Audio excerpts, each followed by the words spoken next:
Hello guys, welcome back to our channel. First time சேனலை பார்க்குறீங்கன்னா subscribe பண்ணிவிட்டு பாருங்கள் மக்களே. இன்றைக்கி நம்ம தோட்டத்தில் சூப்பரான அப்டேட்டோடு தான் வந்திருக்கேன். வாங்க வீடியோக்குள்ளே போகலாம். லக்கி நம்ம இன்றைக்கி மல்லிகைப்பூ செடி தான் நட போகிறோம். மல்லிகைப்பூ செடி பார்த்திங்கன்னா நாங்கள் ராமேஸ்வரத்துலேருந்து டைரெக்டாக ஆர்டர் பண்ணி வாங்கியாச்சு.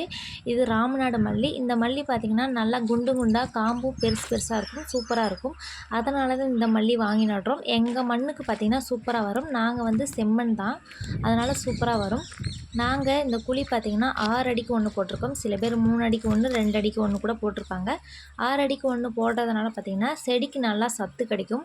அதே மாதிரி கேப் நல்லாயிருக்கும் நம்ம போய் எடுக்கிறதுக்காக. அதனால் கேப் விட்டே போட்டிருக்கோம்.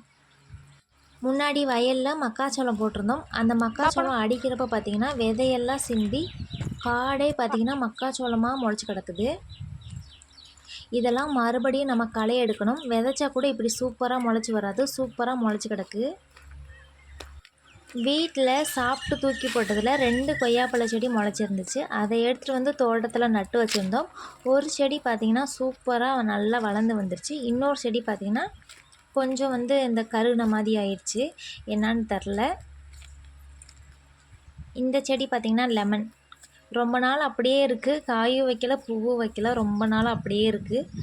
தண்ணி விடுறதோடு சரி, நாங்கள் அதுக்கு வேறு எதுவும் செய்கிறதில்ல. இனிமேல் தான் பார்த்து கவனிக்கணும். தானாக முளைச்ச கருவேப்பிலை இது பார்த்திங்கன்னா சூப்பராக இருக்குங்க, ஃப்ரெஷ்ஷாக இருக்குது, அவ்வளோ வாசனையாக இருக்குது. அங்கே தான் நம்ம கொய்யாப்பழ செடி இருக்குது. இந்த கொய்யாப்பழ செடி முளைச்சிருச்சு. இது சிவப்பு கொய்யா. இது சூப்பராக நல்லா முளைச்சி வந்துருச்சு. இன்னொரு குட்டி செடி பார்த்திங்கன்னா வளரவே இல்லை, என்னான்னு தெரில. இது ஒரு சின்ன லெமன் செடி. இதுவும் வளராமையே இருக்குது, ரொம்ப நாளாக அப்படியே தான் இருக்குது, வளரல. நம்மளோட கொய்யாப்பழ செடி லைட்டாக கருகின மாதிரி இருக்குது, உழைக்குமா என்னான்னு தெரில. மொத்தம் பார்த்திங்கன்னா 250 குழி எடுத்திருக்கோம். ஒவ்வொரு குழிக்கும் பார்த்திங்கன்னா 2 செடி, பெருசாக இருந்தால் 2 செடி, அதுவே குட்டியாக இருந்துச்சுன்னா 3 செடியாக வச்சு நடுற மாதிரி தான் எடுத்திருக்கோம். 2 செடி 3 செடியாக வைக்கிறப்ப ஒரு செடி வரலைனாலும் இன்னொரு செடி நல்லா வளர்ந்து வந்துடும். அதுக்காக தான் 2 செடி 3 செடி வைக்கிறது. மக்காச்சோள விதையெல்லாம் எப்படி வளர்ந்து கிடக்குன்னு பாருங்கள். இன்னொரு தடவை கண்டிப்பாக களை வெட்டியே ஆகணும். ஏன்னா இதே மாதிரி நிறைய மக்காச்சோள விதை நல்லா நிறையா முளைச்சி கிடக்கு. களைக்கொல்லி மருந்து இல்லாட்டினா களை வெட்டி ஆகணும். கொஞ்சமாக வீட்டுக்கு தேவையான கத்திரிக்காய், மிளகா, தக்காளி இந்த மாதிரி விதைகள்லாம் கொஞ்சமாக நட்டு வச்சுருந்தோம். அது எப்படி இருக்குன்னு சொல்லிட்டு பார்க்கலாம் வாங்க. அதுக்காகவே தனியாக பார் போட்டோம். எப்படி இருக்குன்னு பாருங்கள், சூப்பராக முளைச்சி வந்திருக்குது.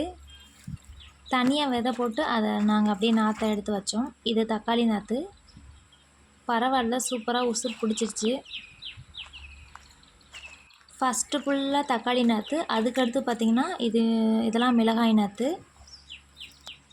குண்டு மிளகாய். அதுக்கடுத்து பார்த்திங்கன்னா கத்திரிக்காய் நாற்று. கத்திரிக்காய் நாற்றுலாம் சூப்பராக நல்லா முளைச்சி வந்துருச்சுங்க. முளைக்கிறப்பயே நல்ல பூச்சி தாக்கம் நிறையா இருக்குது பாருங்கள், சூப்பராக முளைச்சி வந்துருச்சு. இது நம்ம கடைக்கே விற்கலாம், அவ்வளோ செடி வந்துருச்சு. கொஞ்சம் தான் போட்டோம். இது செவ்வாழை கன்று. செவ்வாழை பார்த்திங்கன்னா ஒரு 4 கன்று வச்சோம். கிழங்காய் எடுத்து வச்சோம். அதுவும் இன்னும் முளைச்சி வரல, இன்னும் கொஞ்சம் நாள் ஆகும். மக்காச்சோளம் பாருங்கள், இப்படி தான் அப்படியே சிந்தி சிந்தி எவ்வளோ முளைச்சி கிடக்குன்னு பாருங்கள். நடுறப்ப தான் களையை பிடுங்கி விட்டு நட்டோம். இப்போ அதுவும் முளைச்சிக்கிட்டே இருக்குது. மல்லிகைப்பூ கன்றும் ரெடியாக இருக்குது. அவங்க வந்தோடனே நட ஆரம்பிச்சிடலாம், ஆள் வந்தோடனே. நல்லா பார்த்திங்கன்னா மரத்து நிழலில் சூப்பராக உட்காந்துருக்கும். நல்லா வேப்ப மரத்து நிழல் ஜில்லுன்னு இருக்குது. மேக்ஸிமம் கத்திரிக்காய், தக்காளி எல்லாம் வந்துருச்சுன்னா வீட்டுக்கு தேவையான எல்லா காய்கறியுமே இங்கேயே கிடச்சிரும். இதெல்லாமே கருவேப்பிலை கன்று. அப்படியே விதை விழுந்து விழுந்து காடே கருவேப்பிலையாக மாறிடுச்சு. வீடியோ பிடிச்சிருந்தால் லைக்ஸாக சப்ஸ்கிரைப் பண்ணிக்கோங்க மக்களே. பாய்.